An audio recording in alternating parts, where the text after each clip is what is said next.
Welcome to Small Arms Solutions. Today we're tackling a big topic. I've been asked to do this one for actually years since I started doing this. It's one that I was just waiting for the right time to do it and getting the right things together to talk about.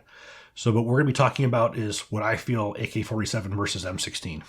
Now, those of you who know me, you know specifically how I feel about this, that I feel that the M16 is a far better rifle than the AK47. So, you know, that's what my opinion is right off the bat. I don't even have to tell you guys. I mean, you guys who follow my channel know how I feel about this. But what we're going to talk about now is where these guns came from and why sometimes when you compare the two of them, you're not really looking at apples to oranges. These are not the same type of rifles. They have different types of concepts behind them. Their capabilities are far different from each other. Their production is far different. One is far more of an advanced weapon than the other. So, you know, we're looking at more of the facts of the timeline, what the guns were designed for, and what the benefits are to each one. So we're going to start in the beginning. Well, we're going to go back to 1947, or actually a little bit before that. The Soviets, during World War II, they suffered great casualties against the Nazis because they were outgunned by the Nazis, who had machine pistols. They had belt-fed machine guns. And towards the end of the war, there was a new rifle that showed up on the Western Front, and that was the STG-44, or the Sturmgewehr, which is coined by Hitler.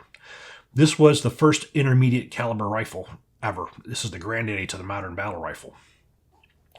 Now, when it came out, the Nazis, with the way they did battle, basically altered forever the way battles were to be fought.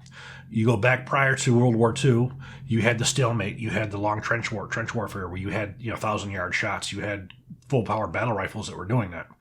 With the onset of World War II is when artillery came into play and airstrikes came in. So basically what you were doing is you were massively bombing something, and you would run over with mechanized infantry, and they would clean up. So when your infantry would come in, you were within 100 yards, and sometimes even closer. So your battle was brought up very, very close. Your battlefield was gone from 1,000 yards to, well under 300. Most of the time it was under 100.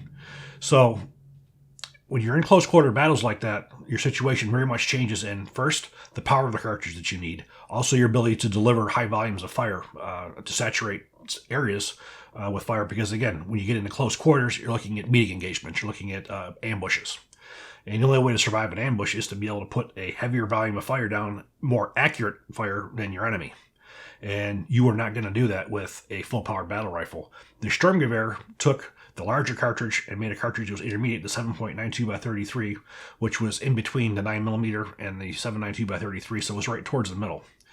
This gave you a 30-round magazine, which 30 rounds you can provide suppressive fire, higher capacity than any rifle that was ever fielded at that time. You had M1 carbines with 15 rounds, and you had some machine guns with 32 rounds, but you never had any kind of a rifle cartridge that would give you generally more than 5 to 8 rounds. So you also had a controllable selective fire rifle, semi and fully automatic. With this thing, you were able to saturate a small area with accurate fire, and anybody who had a weapon that was not close to it had no chance of winning that battle.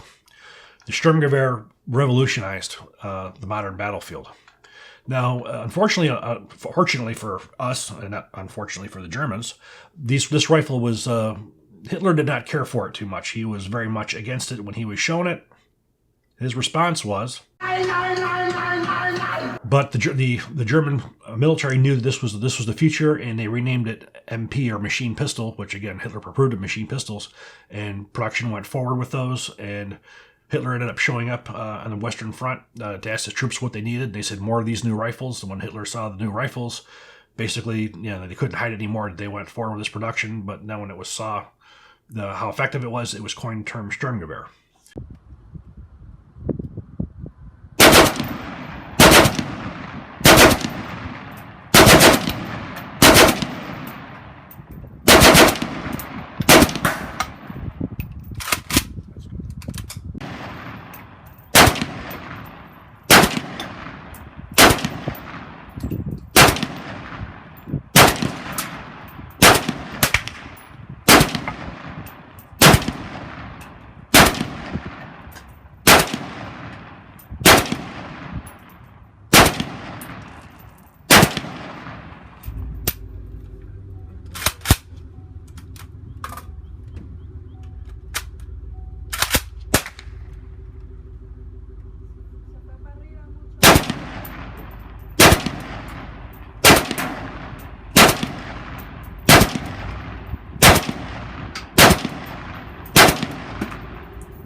So now we're going to go to the end of World War II.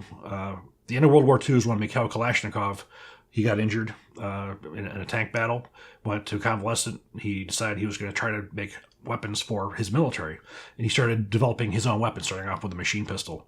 At that time, a requirement came out for the Soviet Union's own assault rifle. The cartridge had already been chosen. In 1945, the SKS was adopted in the 7.62x39.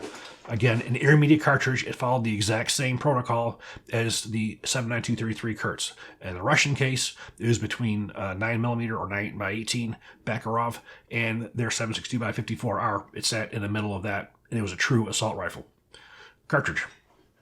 Well, the SKS was a semi-automatic only carbine, 10-shot. It was obsolete from the moment that it was adopted, because it couldn't hold a battle against a Sturmgewehr because it wasn't selective fire. It didn't have the magazine capacity. Kalashnikov basically took the design. Now, Kalashnikov, I've spoken to Kalashnikov. I've been a big student of his for years. He will always tell you that German development had nothing to do with his gun.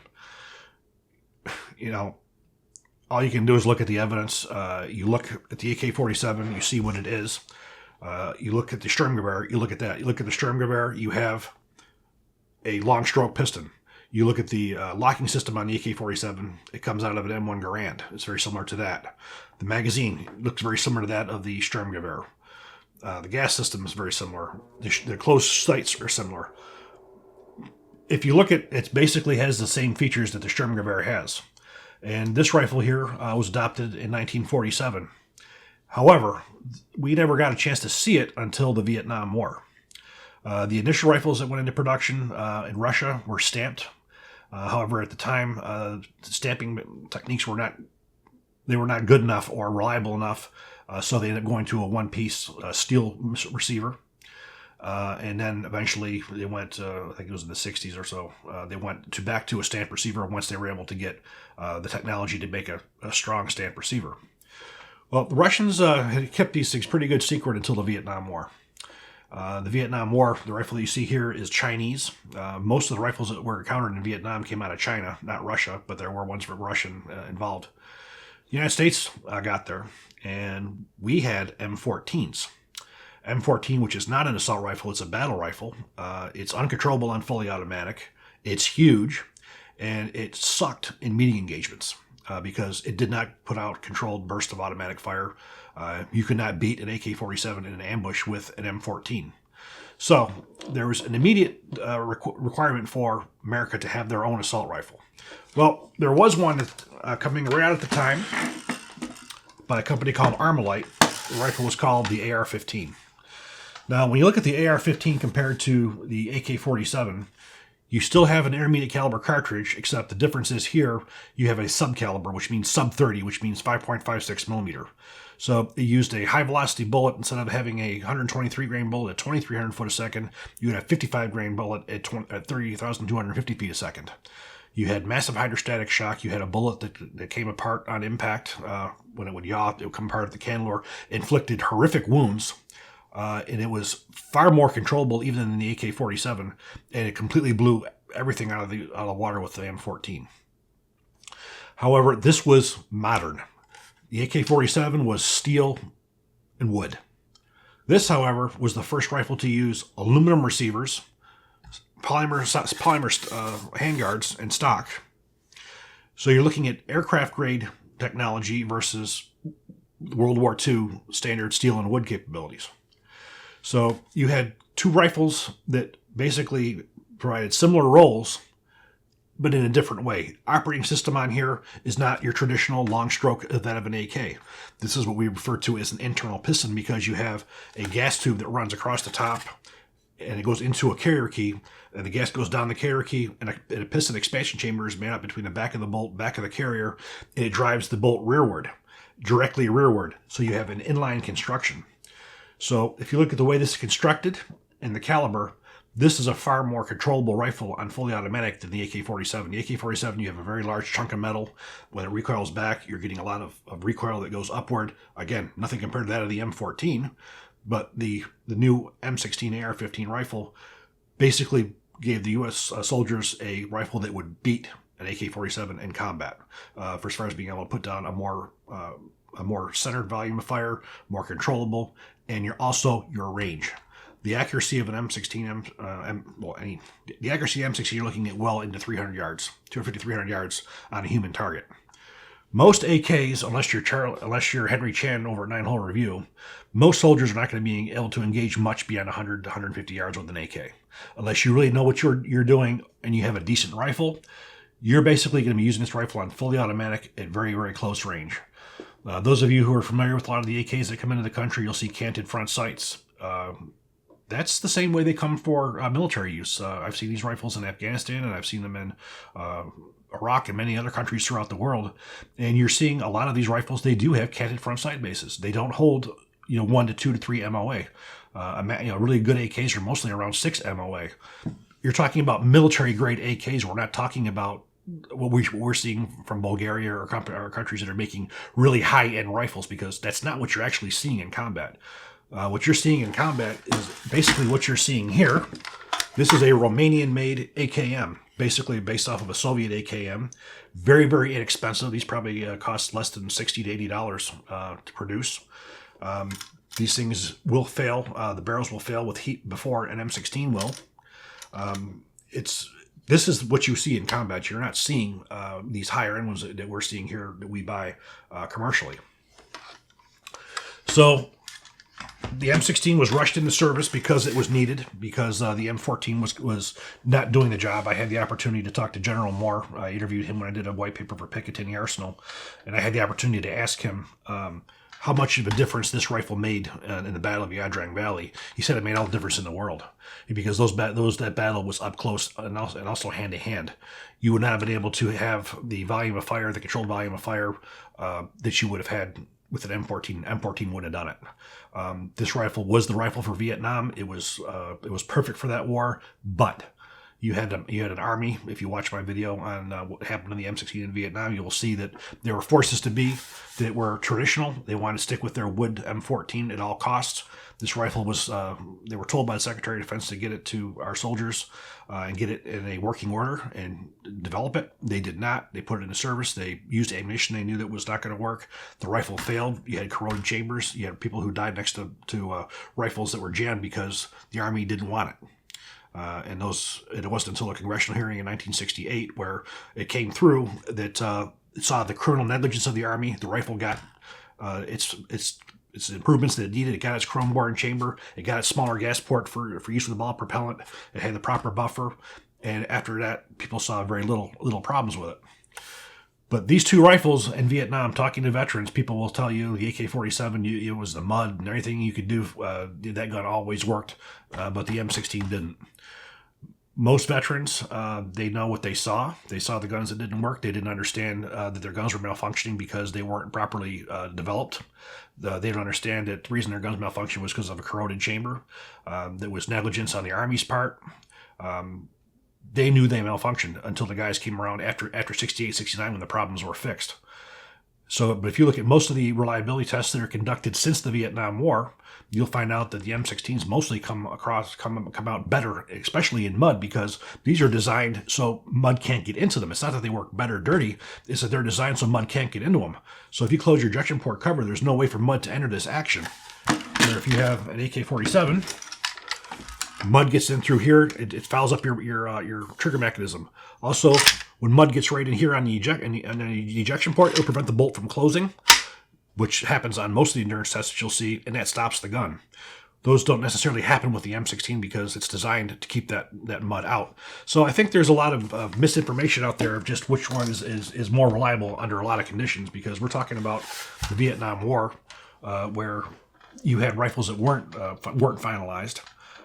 So after they were fixed, those problems pretty much went away. And that's what we've seen over the last 60 years. They've been trying to replace this weapons platform, and they haven't been able to do it. So the true battle between these two rifles was the Vietnam War, because it was the first time that assault rifles were used in combat with two militaries, two opposing types of rifles. You had a more accurate rifle. You had a lighter rifle. You had one that was more controllable and fully automatic. Again, we're talking about the finalized version that was designed properly. And the AK-47, which you see here is completely and utterly World War II technology. You'll see you have no auxiliaries for any kind of accessories on here. This is a basic iron sight rifle, basic piston. No different than anything that we've had since World War II. Still to this day, the AKs that are used, it is still World War II technology. You still have very much difficulty putting optics and putting accessories. It just wasn't designed for it, and we've seen that with the battle in the Ukraine. We saw that the Soviets, even with their AK-74Ms that they have, and their 103s or whatever else that they're carrying these days, they still have very much difficulty putting any kind of optics, being able to use them at night, where the United States with our M16s and M4s, we can use all kinds of night vision, we can use lasers, we can use anything that we want. Everything goes right on the gun. So the rifle that you see as it is right now is pretty much the same as it is now. Again, it's been produced in numerous countries throughout the world. The quality of them ranges, in okay to poor. You'll see ones that are very poor. A lot of ones that came out of China during the Vietnam War. They looked like shit, but they worked. You look at like a lot of the Romanian ones. Most of you guys who've bought washers over the years have seen problems with them. I've had several washers with canted front sight base. I've had ones that had bent op rods. We've had ones that where we've had the rivets come loose. We've seen a lot of reliability issues with some of the Romanians. But the ones that you see in combat are not the high quality ones. They're not the Valments normally. They're not the Zastavas. You're seeing the lower end AKMs, the stamp receivers, which the accuracy is not going to give you out to 300 yards of the M16A1. So, what was the better rifle in Vietnam? Well, initially, I probably would say the AK-47, because the AK-47 was developed. It had, at the time that it went into Vietnam, you're looking at, let me see, 47, 57. You're looking at least 13 to 15 years of development that had gone into the rifle before it was fielded. So you had a finalized rifle here. This one here saw its first battle in 1965. The Ia Drang Valley was the first battle where a U.S. unit engaged an enemy unit with the new rifle. And it had to go through a development process that went from 1965 until around 68 before the rifle was finalized. Now we're going to fast forward in time a little bit. We're going to go into the 1970s. Well, there were some lessons learned by the Soviets in the Vietnam War, which was the effectiveness of the 5.56 cartridge. And the fact that it did far more damage and was able to take out soldiers at a much higher rate than their 7.62 by 39, and that was due to the use of the high-velocity cartridge. You had many wounds that were created with an AK-47 that would have been fatal wounds with a 5.56. Because again, with a 7.62 by 39, you have a bullet that's generally is a steel-jacketed bullet that basically will go through a human target. It doesn't do as much tissue damage because, again, it's a slower bullet and it's a steel bullet. It generally doesn't yaw too much on especially a thin, malnourished target. Where the 5.56, when it hits, you have an immediate dump of hydrostatic shock, basically a shock wave, very similar to you taking a rock and throwing it into water. When you throw the rock into water, you'll see the ripples. It's displacing that water, which is basically what the hydrostatic shock does on a 5.56 when it strikes a human target. And then the bullet will also yaw immediately, and when that bullet yaws, it begins to tumble.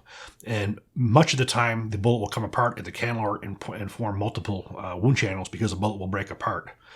There are some of the initial case studies in the Vietnam War when the first rifles came out with the advisors.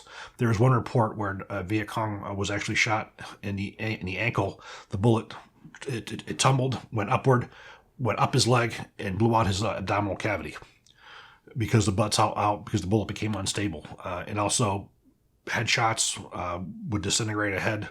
It would because of that shock. Same thing with thoracic cavities. The wound ballistics on the 5.56 were significantly more than that of the 7.62 by 39. Well, the Russians looked at that and they decided they want to get in their own high-velocity bullet as well. So they adopted in 1974 the 5.45 by 39, which basically was very similar in concept to the 5.56, a 221 diameter projectile. The wounding ballistics on the two are different. They work differently. The 5.45 is a steel bullet that does not come apart. All of its damage is done by it tumbling, where the U.S. adopted by NATO in the mid-'80s the SS-109 or the M855, where you had a steel penetrator core. That bullet performed very similar to the M193 in the fact that when the bullet would strike, it would tumble and the bullet would come apart. So it would still create multiple wound channels. Overall, more wounds, the better. The more tissue you damage is how you're going to destroy a target, which gives the 5.56 an edge over the 5.45.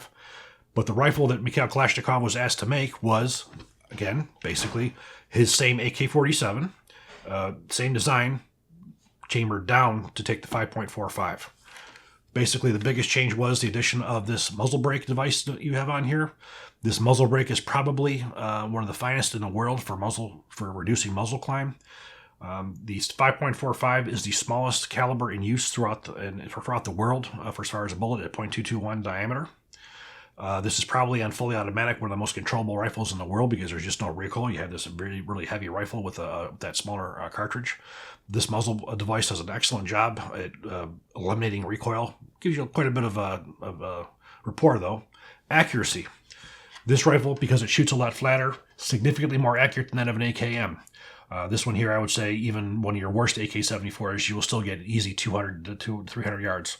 And if you know what you're doing, you could probably get up to 400 yards with it, with your iron sights. Again, most of these don't have optics on them. It's still steel and wood. So we're gonna go forward to the global war on terror.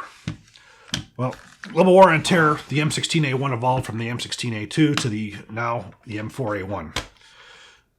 Now we have here is still the derivative of the original Vietnam era M16A1, but we've made a lot of changes over the years. We've gone to a 14.5-inch heavy barrel. This barrel here will outlast an AK-74. This particular barrel here is the SOCOM barrel. On a destruction test, this barrel will go 900 rounds before it will fail.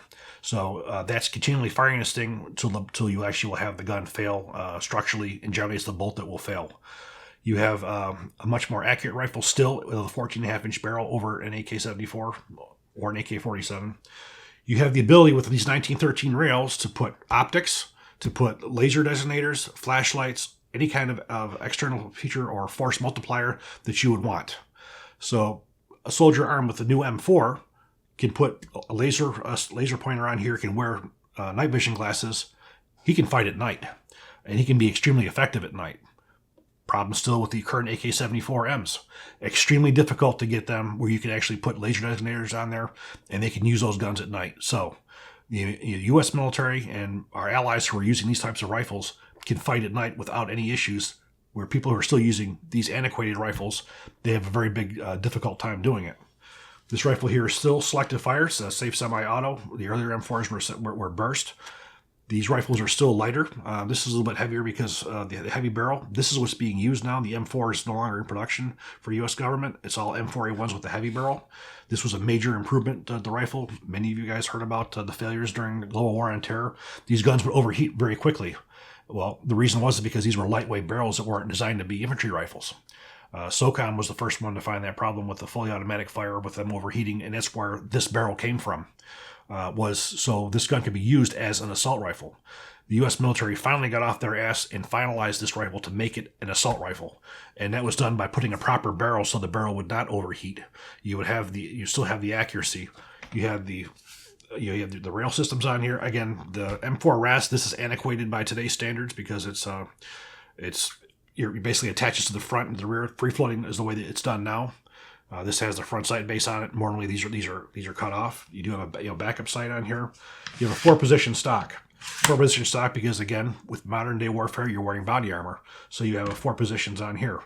Your AK rifles, with the exception of some of the newer ones that just came out, you're still using a side folding stock like this or a wooden stock. The side folding stocks, they give you a shorter rifle for carrying. But again, when you open it back up, you're putting it on body armor, you're still having a hard time seeing your sights, which is what you have the 4 positions. Now, we're going to talk about something else that makes this rifle, I feel, a lot better than the AK-47. When you have your hand on this pistol grip, I can swipe my magazine release, my trigger, and on the left side, I can manipulate my safety. Well, if I have to release the magazine, I hit the release, the magazine drops free. Insert the magazine, I hit the bolt catch, my hand still remains on this platform. If I'm actually shooting from here, I can drop the magazine, put a new magazine in, hit the bolt catch, and I'm ready to go. So everything is within arm's reach. This is the finest human-engineered military rifle in the world. Everything is there. Well, when you look at an AK-47, Basically, the bolt does not lock open at the last shot, so you're going to hear a click. Then you have to hit your magazine release. You have to cant the magazine, pull your magazine out, grab another magazine, insert it back in, pull back and release it, then bring it back up to your sights. So the actual speed that you're able to reload this rifle is significantly more time on this one than there is the M16.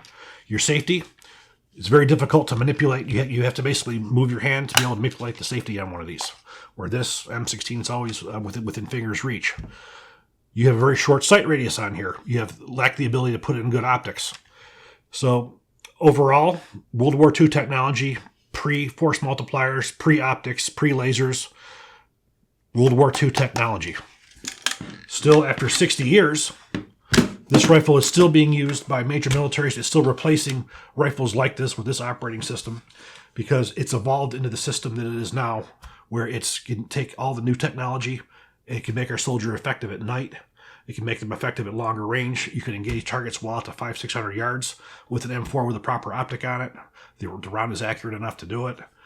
The AKs, you're still, again, you're looking at that 200-yard in practical accuracy. I hate saying practical because, Henry Chan's channel is practical accuracy. But again, practical accuracy for your average soldier is going to be that shorter range. It's going to be that 1 to 200 yards because your average soldier's not going to know wind edge elevation, not going to know how to do drop and such.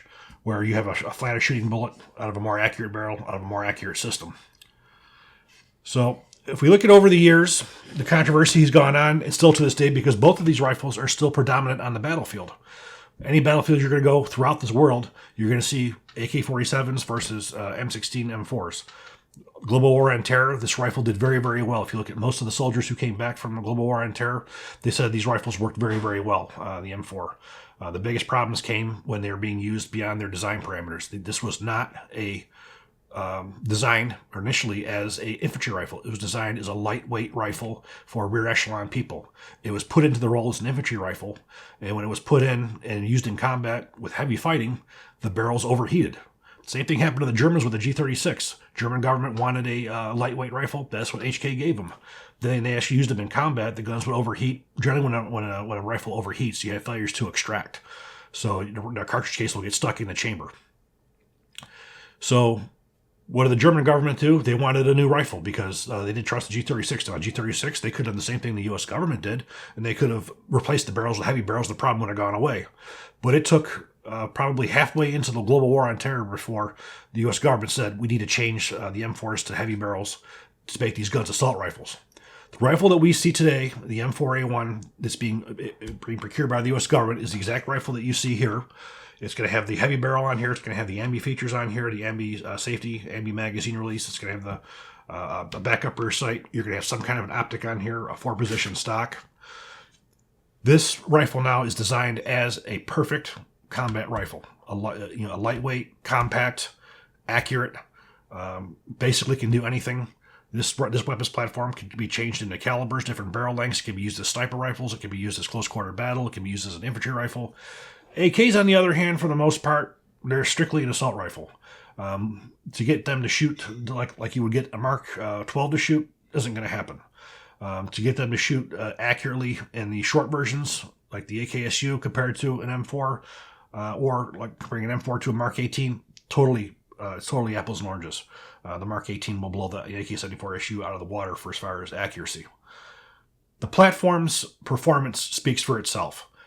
The AK-47, absolutely brutal reliability, but when you look at the reality and you look at more realistic tests that show mud testing, you will see that M16s will outperform AKs in mud tests because AKs get mud in them. It clogs up the works. It prevents the bolts from closing. It doesn't happen with these. Sand and dust, these are lubricated properly, you don't have a problem. AKs tend to work a little bit better in sand and dust until you get sand and dust inside the chamber where you start causing failures to extract. I'm sure there's going to be a lot of you guys out there who disagree with my assessment on here. I tried to go over with you the exact reasoning of why I say one is better than the other, but you're also looking at weapons that are designed of two different times. You're looking at World War II technology versus technology using aerospace. This was the first time that they used airplane materials, aluminums and plastics in a combat rifle, and it turned out to be one hell of a combination. So I do hope you guys did enjoy this video. If you do, please click like, please subscribe, and even better, share. Thank you.